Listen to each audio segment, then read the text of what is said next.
hello and welcome in today's yesterday blog post. Sorry, I recorded a little bit late because of live streaming and having a life. I know it's terrible. Don't do it at home. But they introduced the Tamurkhan, and what it brings, the Maggot Lord. And it's quite interesting. I really like it. I really like it what they say. Obviously, they introduced the Tamurkhan himself. Ogre infested with a corpse maggot. So he's gonna be a tough muffo, right? No doubt he's gonna be very, very brutal, and it's at least something extra. Okay, next is Tamurkhan's Chieftains. And what I've noticed is, you need to gain fealty with these guys in order to do some certain things and get some rewards. But the fealty, it's interesting that increased capacity of Chariot of Nurgle, Rot Knights, or Toad Dragon, you increase capacity it looks like the Tomb King's mechanic, right? So question is, how is it gonna work? I mean, you can get them from a building, right? But also with these guys. So you'll have more capacity overall. It looks nice. I like it. I like the whole chieftains collecting them, doing stuff. I like it. I'm not gonna go deep into it. Obviously, the blog post, I'll leave it for you to read. But yeah, new legendary hero. That is Tank with regen. I like it. What's next? Chaos Nurgle, Lord of Nurgle, and Sorcerer of Nurgle. So basically, generic dudes. Great. I'm very happy with it because it's good to recruit something. It's good to have an option. Not saying they all gonna be great. And I fear with the changes of resources buildings, there won't be so easy access to heroes. Because at the moment in Nurgle campaign and Kugaf campaign, right? Resource buildings give you capacity for every hero they have.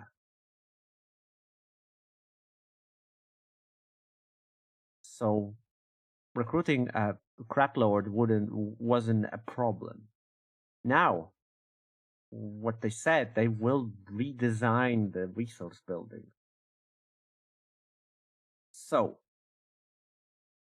are heroes still gonna be increased like they were before, or it's a new way and it's gonna be harder? Because what I think is, Chaos Lord of Nurgle, great, I'm gonna recruit it all day, every day, because I'm getting tired of Plague Riddens or whatever the name of them is often, and I just want to have an option.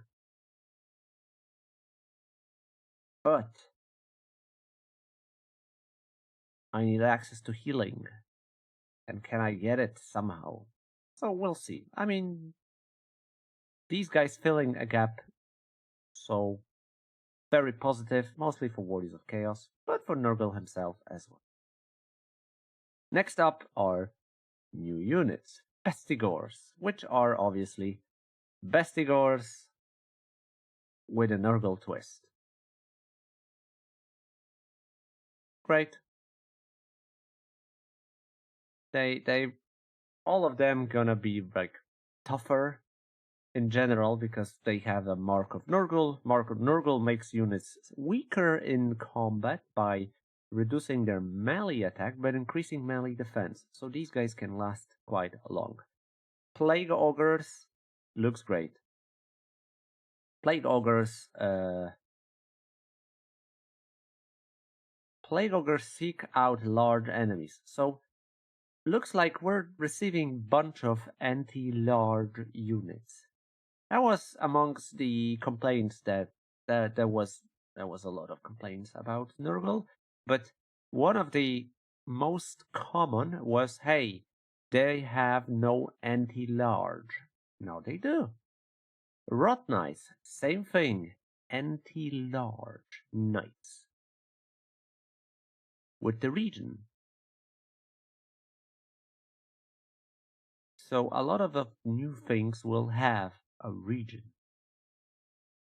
Bile trolls included. Woo! Yeah, so I'm really happy about these guys because I'll be able to have a troll stack that is effective, that can heal. And all I have to do as typical troll stack is to give them more leadership. So yeah, the new units looks good. I'm not complaining. I love it. But of course the biggest is a Toad Dragon. And Toad Dragon gonna be awesome. But we talked on stream yesterday, today, however you call it, and people were like, I hope they won't bring the same problem as the Frostworm from Kislev. Which my response was, I think they share the same skeleton, which is, animation build up upon. And if they do, that means these guys will literally have the same freaking problem, which are big, slow, and you can surround them and break them. So until they release some video where they will show us the gameplay, I think that's the case. They might have the same problem as Frostworm. So I hope I'm wrong.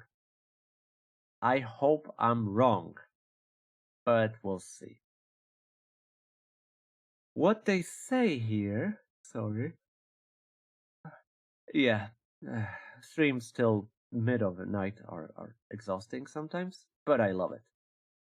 Nerve, most expensive unit to date, so it's gonna be fucking expensive with a heavy missile resistance. The Toad Dragon borders on unkillable.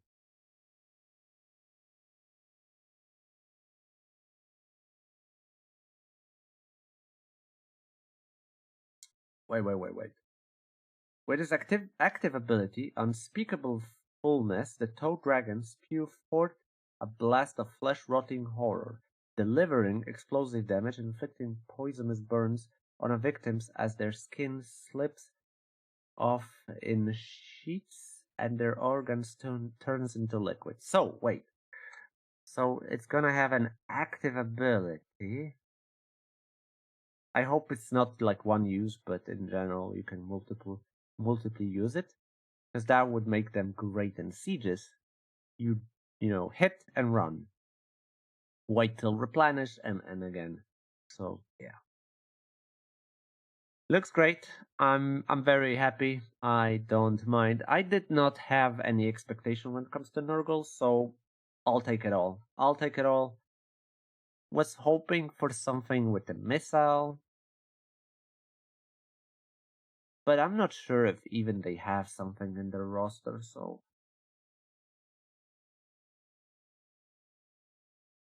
I just really hope, which looks like it, all of these units are fast. It looks like it that the most of their units are just general fast. So that's good, because we need fast units for Nurgle. Well, we need more fast units for dwarves, but Nurgle is fine as well. Now, Nurgle Legacy updates. We've taken in lots of your feedback from our prior DLC regarding legacy race updates, and we committed to making the rejuvenation of those race core mechanics a key element with the release of Thrones of Decay. And you know what? Judging by what they did, I feel... Oh my god, someone is drilling a hole. Of course. because I'm recording. So if you hear it, I'm sorry. But judging what I see with Nurgle,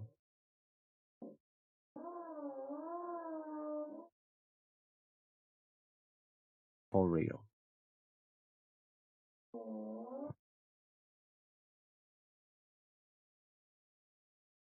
Okay, they stopped drilling. Now we're back, sorry. So what I was trying to say is that seeing what they did to Nurgle makes me feel we're in a good hands, and Empire and Dwarves will receive good enough, respectable changes that change in general gameplay. I'm a little bit on hopium today, but I'm just positively, I set my expectation quite positive. So what they did is you can cook a plague. Previously it was boring, but look here. You can click one of the symptoms and start the chain to create a very nice plague. And look what we have. Nurgle faction received these bonuses. Non-Nurgle faction will receive this. I really hope they will add more ways, or at least increase the rewards in factions. Because infections now will not be only spent to build a plague, but it will be also to military buildings. So, we'll need them a lot. So modifiers to the plague. What they did, they add immunity, which, it's so you don't get wrecked immediately when you receive a plague. And other stuff like spread, duration. It will also, everything will cost you. Each modification costs 50. So plague will cost you 200 right away, and then 50 modifiers. So they might be very expensive. What else? You can still do it. You can summon occultists. That's very important because honestly, I've been using plagues most of the time as an immediately, resource that will make my upcoming battle easier. So what I was doing, let's say I was playing Kugav, and obviously I was doing some stuff, and I see a big battle ahead of me because I see massive army. So I was creating a plague that could, weaken this specific army. Let's say they had missiles, so obviously I reduce the accuracy, ammunition, stuff like that, and send the cultists. But here it remains unsafe. My gameplay style is the same. Secured, yeah. So I hope there is enough those infections to get it. Also, these things will rotate. They are not static. They also added blessed symptoms.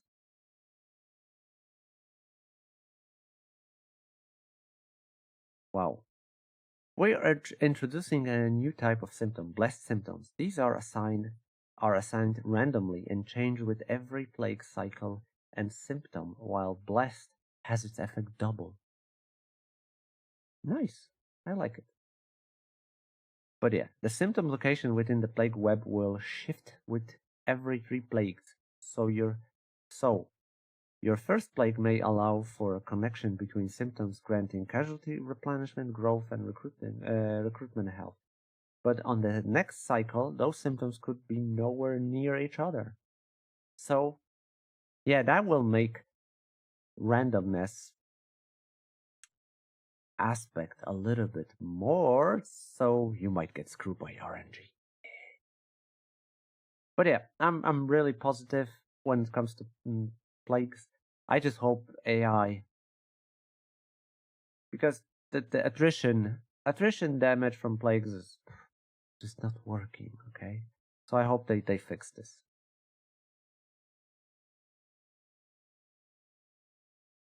Oh, Kugraf Plaguefather benefits greatly from the system. He's uniquely able to have many blessed symptoms active at once, allowing him to conjure much more fearsome diseases than his peers, and decimate the world with unholy infectious combination. Helman Gors is going to wish he'd set up shop elsewhere. They're still banging on the Helman Gors. Come on, after they get rid of Mortis Engine, Gorst is not a problem anymore. Oh boy. Cycled buildings.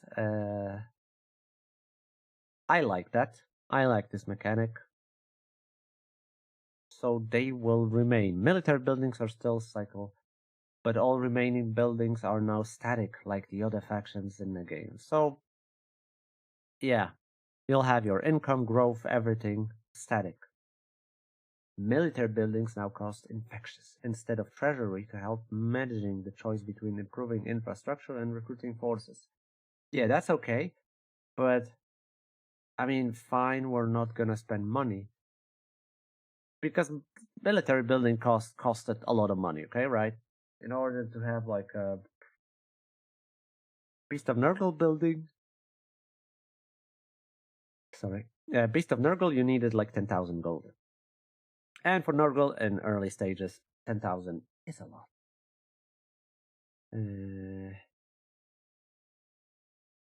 We have done an economy pass on the buildings following this change to help with Nurgle's difficult financial situation, allowing players to choose the treasury building rather than having their economy gains split between all chains.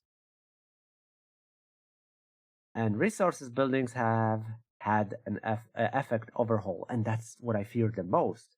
Because, like I said previously, they increased capacity of every hero, and it was glorious. It was fun. It was fun because it allowed you early on create hero stack, single entity stack that you could carry on with the first army easily.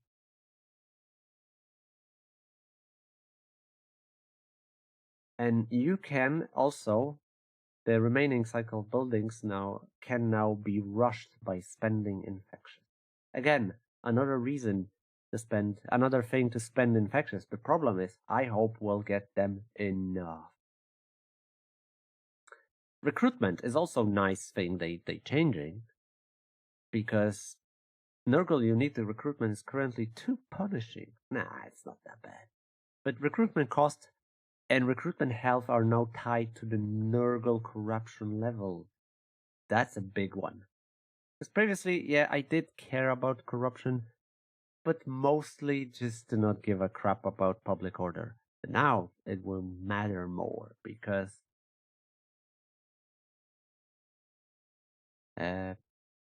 if you have 0 corruption, you'll recruit units with 30% health. But if you have 100 corruption, you receive them for 50% less and 60% life. With the addition of rushing construction, cycle buildings should help with the filling up recruitment pools in an early game. It's okay if you have enough infections. They also change technology tree. What they do, they split it. Yeah, the Chaos Wars tree actually brought a lot of stuff that they can have multiple pages of, technology. So they split into two groups: military and other campaign faction bonuses.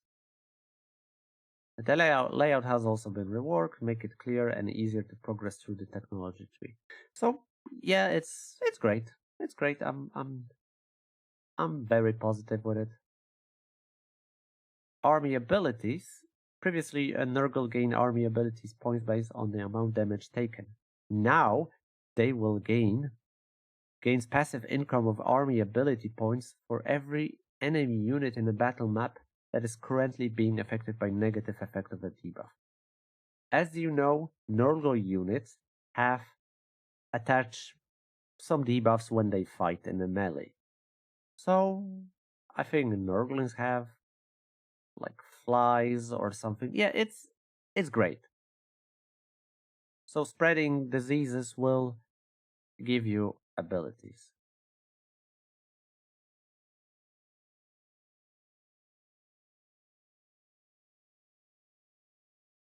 And just maybe there is one more legendary Lord of Nurgle waiting in the wings, ready to be unleashed in update 5.0. Yeah, people discovered. I mean, people said it already. It's Epidemius. It was in a video. It was Epidemius. It was the guy I mentioned on a throne.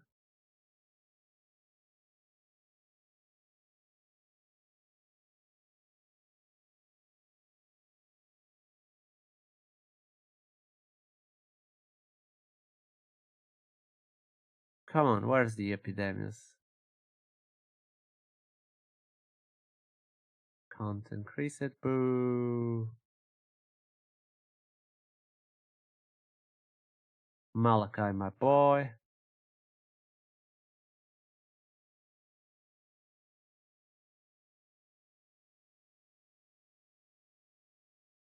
Yeah, there it is. That's the Epidemius. So people discover it really, really quick. So that's a new legendary lord. A free DLC. I'm up for it. So if you don't buy the upcoming DLC, you still receive an Epidemius plus the upgrades what they made to Nurgle. And to all the people we talked about stream, yeah, Thrones of Delay will have its, releasing information spread across next 2 more weeks. So every week is for different factions. So I was right, you were wrong. Unfortunately, Tron of Delay is gonna be released at least at the end of April. But that's it. That's the Nurgle changes. I look positive on it. I can't really wait. I'm very hyped because I love Nurgle and I just wanted campaign be more enjoyable and more other stuff. So Tamurkhan gonna be great. Epidemius as well. More stuff, more things to do. Yes, please. But let me know in the comment what do you think. Am I right? Am I wrong? Do you like it? Or you're very skeptic about it? You don't want to pay for that? Well, if you don't play Nurgle, remember, you don't have to buy that part of a DLC. So that's a nice way, right? You can buy yourself Empire and Wars and ignore Nurgle. But I'll tell you this, you will miss out on fun. Nurgle is fun. Nurgle is love. You just need to, let yourself embrace it. I hope you liked my take on all it. And yeah, you can leave a like, you can subscribe. That will make me very happy, but it's up to you. And definitely, if you have anything to add, please share it in a comment. But for now, wish you a good day, good evening, whatever you're doing. Thank you for watching. Hope to see you next time. Take care and bye bye. Nurgle is love.